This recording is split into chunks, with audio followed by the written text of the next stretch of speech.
প্রথমত গাড়ির সম্বন্ধে যেটা বলেছেন, গাড়িটা কিন্তু অ্যাকচুয়ালি মানে সত্যি সত্যি যে রাজীব বন্দ্যোপাধ্যায় গাড়ি দেননি, মানে ট্রাস্টের টাকাতে মানে 13 লক্ষাধিক টাকা দিয়ে গাড়িটি ক্রয় করা হয়েছিল এবং সেই গাড়িটিকে উনি পরবর্তীকালে নিজের আওতায় থাকে এবং উনি সেটাকে বিক্রি করে দেন। এই গাড়ি নিয়ে আমরা অনেক কিছু মানে ডায়েরি করেছি, তার কিন্তু কোনো সুরাহা হয়নি।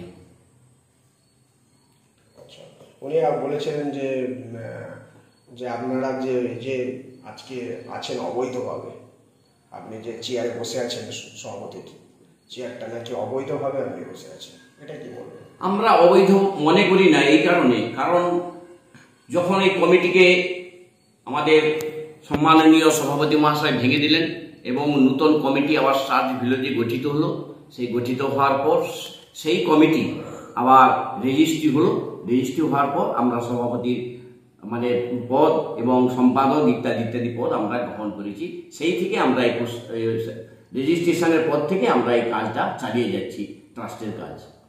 তা আপনারা এখন রাজ্য অফিসে বসছেন না কেন, বা রাজ্য অফিসে কি ঘটনাটা? আমরা রাজ্য অফিসে এই কারণে বসছি না, আমরা রাজ্য অফিস ওনাদেরকে দেওয়া হয়েছিল ভোগ দেওয়ার নামে, ভোগ দিয়ে ওনারা রাত্রিতে সে কিভাবে তালা ভেঙে রাজ্য অফিস দখল করেছেন, তার পরবর্তীকালে আমরা এইটা নিয়ে একটা মিছিল করে আমাদের থানাতে যাই এবং থানাতে জানা সত্ত্বেও তার কোনো সুরাহা হয় নাই।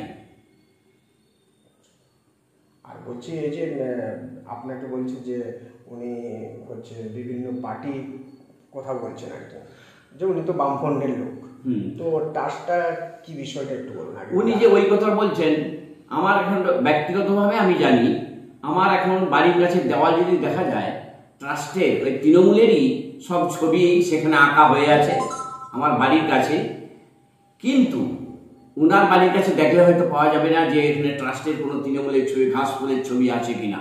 এখনো পর্যন্ত যে আপনারা যদি যান, তৃণমূলের ছবি আমার বাড়ির মন্দিরের দেওয়ালে আঁকা হয়েছে। আমি ব্যক্তিগতভাবে মনে করি উনি যে তৃণমূল করতেন সেটা আমি বিশ্বাস করি না, কারণ উনি এককালে সেই বিজেপিতে প্রবেশ করেছিলেন, এই তার ছবি আছে।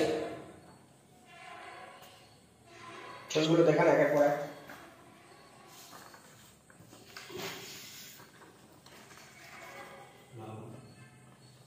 এই যে ছবিতে জনকে দেখা যায়নি কে? ইনি শ্রীধর মিশ্র, ইনি বিজেপিতে গিয়েছিলেন, বিজেপি করতেন। আর কি ছবি দেখেন, আর কি ছবি আছে দেখেন, মুখটা নামিয়ে দেখেন ছবি।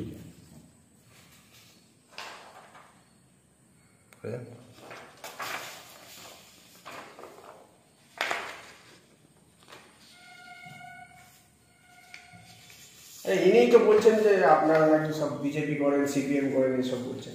ও সে তো বলে, কেউ কিছু গায়ের জন্য যদি কেউ কিছু বলে থাকে তো হয় না, তার প্রমাণ তো চাই। আমি কিন্তু অন্য দল করে থাকলে ব্যক্তিগতভাবে কে কাকে ভোট দেয় সেটা তো পরের কথা, কিন্তু উনি তো ব্যক্তিগতভাবে একবারে ডাইরেক্ট বিজেপিতেই যোগদান করেছেন। পরবর্তীকালে আবার রাজীব যখন বিজেপিতে থেকে আবার তৃণমূলে দিদির পায়ে হাতে ধরে ফিরে এলেন, তখন থেকে উনি রাজীবের সঙ্গে আবার সমঝোতা হয়ে এই তৃণমূলে এলেন। এই ক্ষেত্রে এর থেকেই প্রমাণ পাওয়া যায় যে কে কোন পার্টি করছে।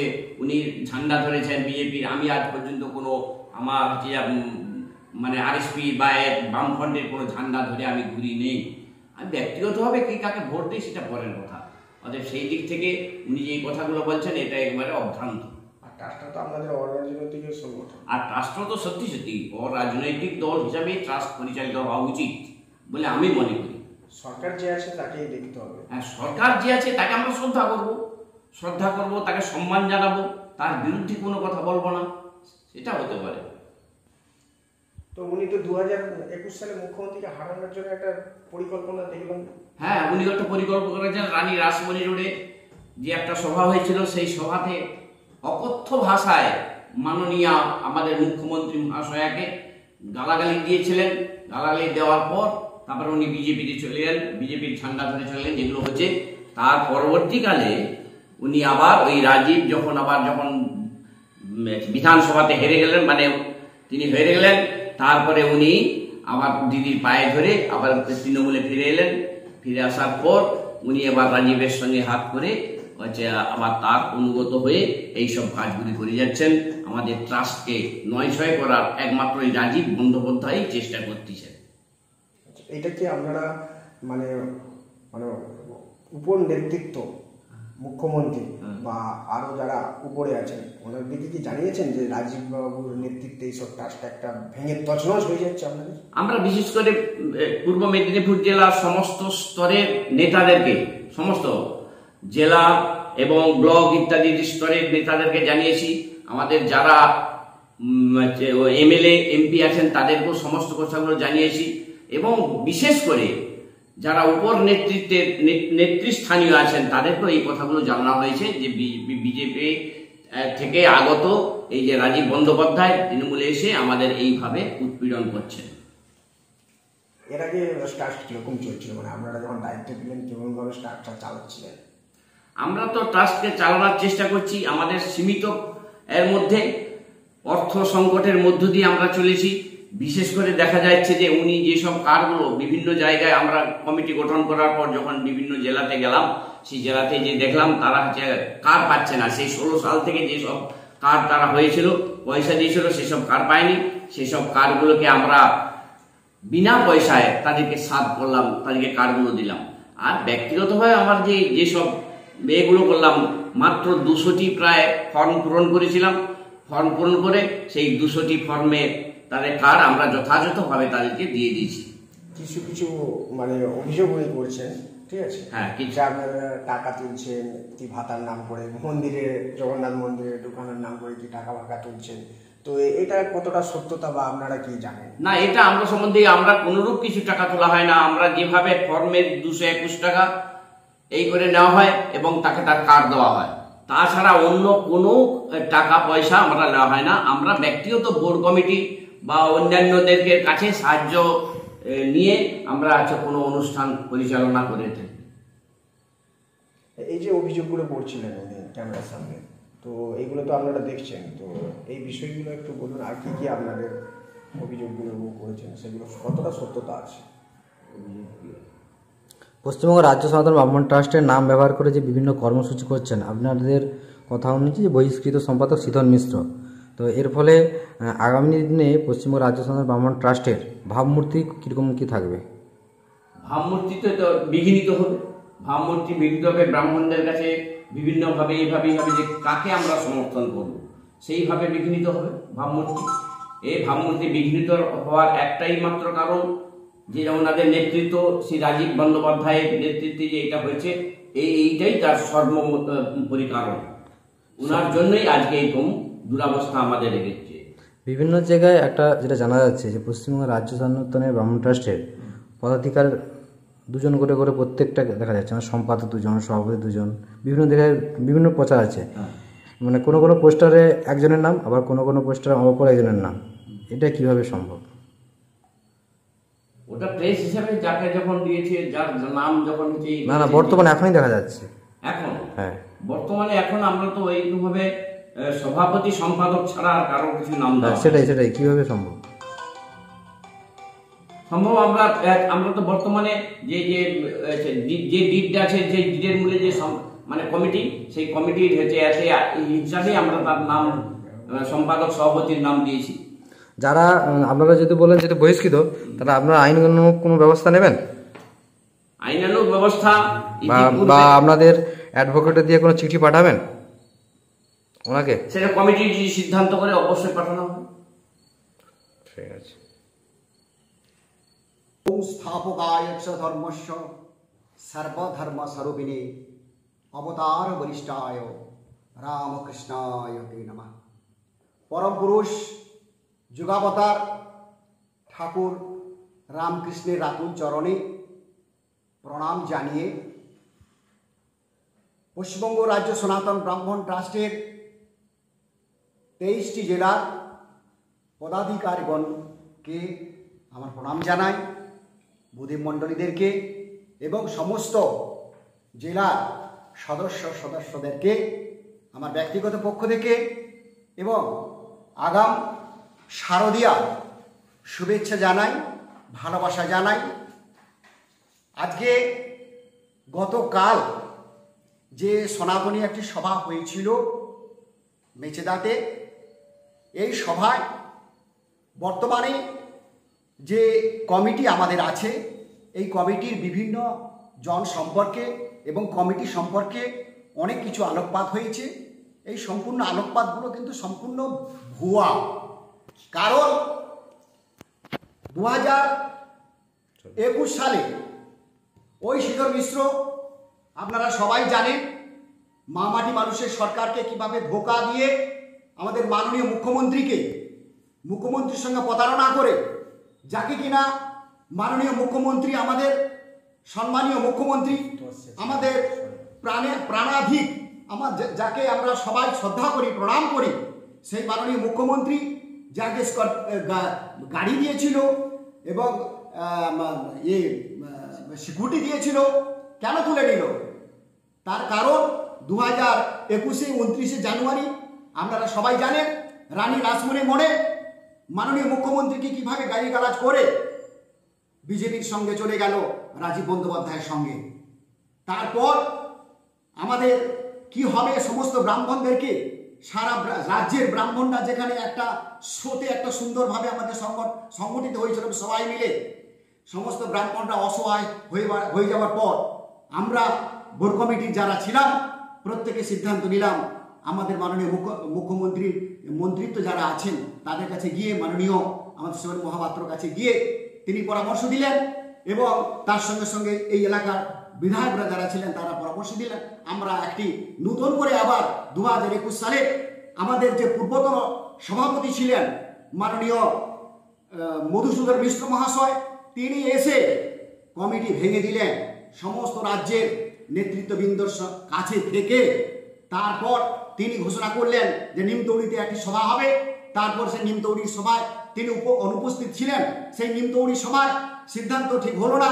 পরবর্তী সময়ে আবার আমাদের এই স্টার ভিলেজে এসে নতুন কমিটি গঠন হলো আমাদের পূর্বতন সভাপতি থেকে এবং সমস্ত নেতৃত্ববৃন্দ থেকে, প্রত্যেকটি জেলার সম্পাদক, সভাপতি এবং বোর্ড কমিটি এবং রাজ্য কমিটির সমস্ত থেকে সেই কমিটি নতুন গঠিত হলো। সেই থেকেই আমরা 2021 সাল থেকে আমাদের রাজ্য সভাপতি কিশোরীচরণ মিশ্র মহাশয় এবং রাজ্য সাধারণ সম্পাদক আমি তপন কুমার মিশ্র।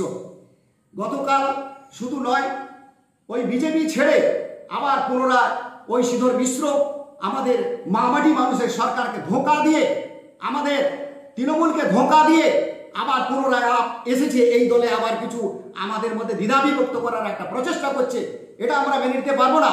আমাকে মাননীয় মুখ্যমন্ত্রী, আপনারা সবাই জানেন জগন্নাথ মন্দিরে আমি আছি কমিটিতে, মাননীয় মুখ্যমন্ত্রীকে আমি জানিয়েছি এই ব্যাপারে, কিছু জানিয়েছি যে আমাদের এই যে চলছে এভাবে চলতে পারে না, একটা সুন্দরভাবে আমরা চালাচ্ছি, একটা সারা রাজ্যের ব্রাহ্মণদেরকে দ্বিধাবিভক্ত করে দিয়ে ব্রাহ্মণরা কোন পথে চলবে ঠিক করতে পারছে না।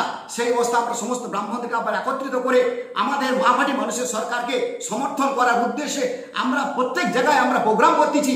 সেখানে শ্রীধর মিশ্র আবার এসে আবার বানচাল করার একটা পরিকল্পনা করেছে বিজেপির হাত শক্ত করার জন্য। সেই জন্য আমরা চাচ্ছি, এটা মাননীয় আমাদের মুখ্যমন্ত্রী আমি সহযোগিতা চাচ্ছি যে এর একটা ফয়সালা একটা করে দেওয়া হোক। আমরা এই ফয়সালা চাই। এই ফয়সালা আমরা জেলা নেতৃত্ববৃন্দকে জানিয়েছি। ছবিটা একটু দেখেন না, মানে একটু যে বিজেপি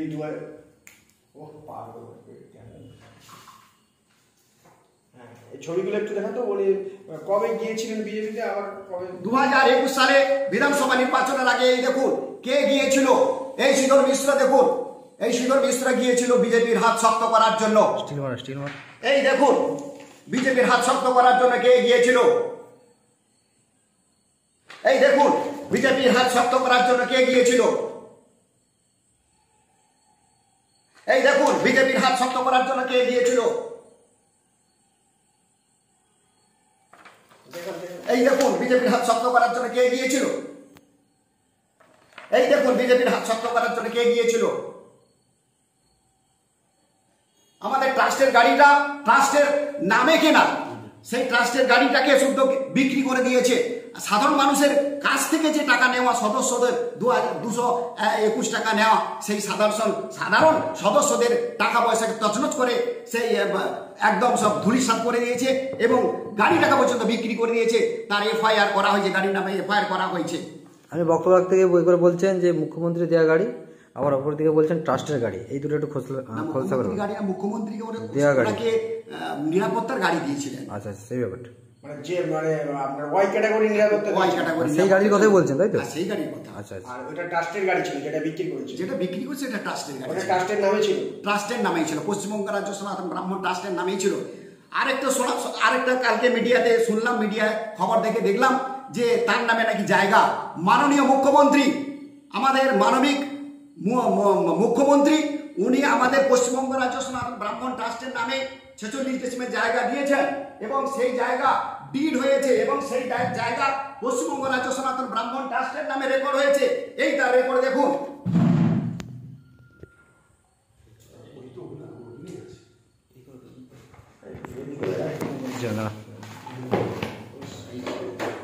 এই তার দেখুন, পশ্চিমবঙ্গ রাজ্য সনাতন ব্রাহ্মণ ট্রাস্টের নামে রেকর্ড। এ কোনো ব্যক্তিগত কারণ নয়, মাননীয় মুখ্যমন্ত্রী পশ্চিমবঙ্গ রাজ্য সনাতন ব্রাহ্মণ ট্রাস্টের নামে দিয়েছে, এই তার রেকর্ড। ঠিক আছে। আচ্ছা ডিডটা বলছে আপনাদের ফলস, একটু ডিডটার ব্যাপারটা বলুন তো। এই ডিড দেখুন, আমাদের ডিড করা হয়েছে, যেমন সিস্টেমে সেই অ্যামেন্ডমেন্ট হয়েছে, সেই অ্যামেন্ডমেন্টের ডিড আছে, প্রত্যেকেই যারা ছিল তারা প্রত্যেকেই আছেন এবং নতুন কিছু সংযোজন করা হয়েছে। এটা সরকারি সিদ্ধান্ত, সরকারি সিস্টেম অনুযায়ী হয়েছে, এটা কোনো আমাদের কোনো ভারতের ব্যাপার নেই। দেখে নিন, কালকে ওই ডিডটাতেই বলছিল, মানে ডিডটা তাহলে আপনাদের অরিজিনাল কি সেটা তো প্রমাণ হচ্ছে, কোর্ট তো দেখে নিয়েছি, তার এবার কোর্ট থেকে তো বেরিয়েছে। এটা তো রেজিস্ট্রি যেখানে হয়, সেখানে কলকাতায় যে রেজিস্ট্রেশন হয় সেখান থেকেই তো এটা বেরিয়েছে, এটা আমাদের কারো মন গড়া নয়। আচ্ছা বলছি, উনি বলছেন যে মানে উনি পুরো বিল্ডিং করেছেন, ওই ব্যাপারটা একটু ক্লিয়ার করুন, যে ইটটা নাকি উনিই গেঁথেছেন, মুখ্যমন্ত্রী সম্পূর্ণ ট্রাস্টের টাকা এবং মাননীয় মুখ্যমন্ত্রীর সহযোগিতার হাত বাড়িয়ে দিয়েছিলেন, সেই থেকে অর্থ পেয়ে আমাদের হয়েছে, কেউ ব্যক্তিগত ওখানে কেউ টাকা খরচ করে না। এবং একটা আশ্রমের জন্য যে মুখ্যমন্ত্রী টাকা দিয়েছিল সেটা একটু, সমস্ত টাকাই ওখানে ব্যয় করা হয়েছে। আর কিছু বলবেন? না, আমি বলছি এখন হ্যাঁ, আমাদের পশ্চিমবঙ্গ রাজ্য সনাতন ব্রাহ্মণ ট্রাস্টের কলকাতায় আমরা একটা আগামী 15 সেপ্টেম্বর 2025 অর্থাৎ আগামী মঙ্গলবার আমরা একটা সভা করছি, সোমবার 15 সেপ্টেম্বর আমরা একটা সভা করছি। সেই সভাটি আমাদের মনিটরিং কমিটির চেয়ারম্যান নির্মল শর্মাকে দায়িত্ব দিয়েছি কলকাতার নেতৃত্ব হিসাবে, উনি ওই সভাটা অ্যারেঞ্জমেন্ট করছেন। আমরা পশ্চিমবঙ্গ রাজ্য সনাতন ব্রাহ্মণ ট্রাস্টের সমস্ত বোর্ড কমিটি, রাজ্য কমিটির সহযোগিতায় ওই সভাটা হবে। ওই সভাটা সবাই যাবেন, আমাদের নির্মল শর্মাকে দায়িত্ব দিয়েছি, নির্মল শর্মার নেতৃত্বে আমরা পশ্চিমবঙ্গ রাজ্য সনাতন ব্রাহ্মণ ট্রাস্ট 15 সেপ্টেম্বর একটি মহা মিছিল করব কলকাতা। আমার নাম আর কি? আমি তপন কুমার মিশ্র, পশ্চিমবঙ্গ রাজ্য সনাতন ব্রাহ্মণ ট্রাস্টের সাধারণ সম্পাদক বলছি।